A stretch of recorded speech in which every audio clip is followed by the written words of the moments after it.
One defendant was murdered during the trial. We didn't know it at the time, and to this day I don't know why, but one day he just didn't show up in the courtroom. We asked the judge to revoke his bail, and he did. And then we found out our defendant had been revoked altogether. Another defendant was shot the evening of his lawyer's summation. His attorney finished up, the two of them went down to the village for a little dinner, and before he knew it, he had a bullet in him that left him paralyzed.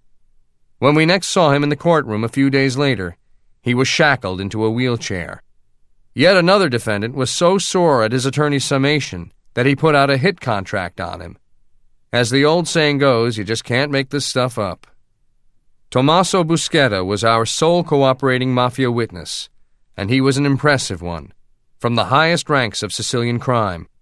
Giovanni Falcone had basically talked him into the role.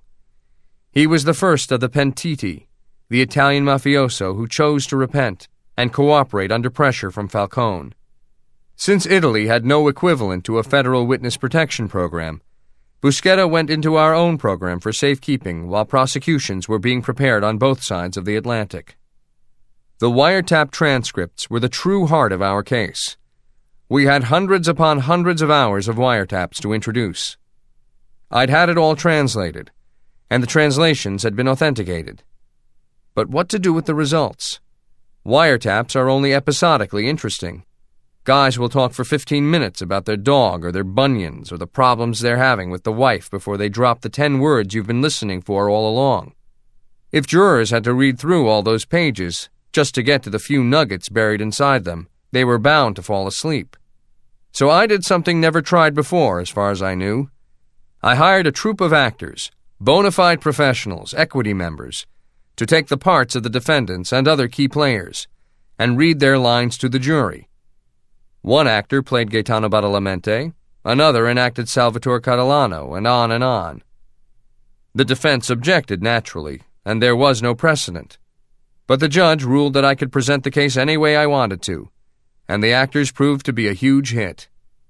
Day after day they would show up and perform their roles, as if they were in some long-running off-Broadway show that required new dialogue every day.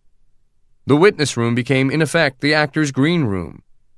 I'd seen them in there from time to time, slipping into their roles, putting on the characters. They all had great voices, and over time the jury came to love them, even anticipate their performances. In addition to the 22 people on trial at the defendant's table, there were at least 22 lawyers. I tried the case with 4 extraordinary prosecutors: Bob Bucknam, who later became chief of staff at the FBI, Dick Martin, Bob Stewart, and Andy McCarthy. Add in our bailiffs, my troupe of actors, a sea of witnesses, an avid press, and plenty of spectators, and you couldn't tell the players without a program.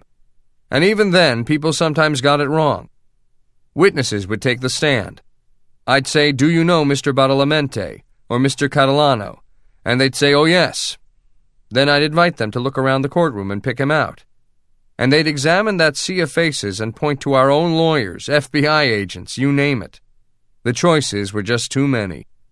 One of my favorite such witnesses was an Italian named Salvatore. He fancied himself a financier, but in fact he was a bagman. His job was to pick up the cash and deliver it. Purely a middleman, at least in this operation. But a character through and through. Plump, with big bifocals, he wore a sear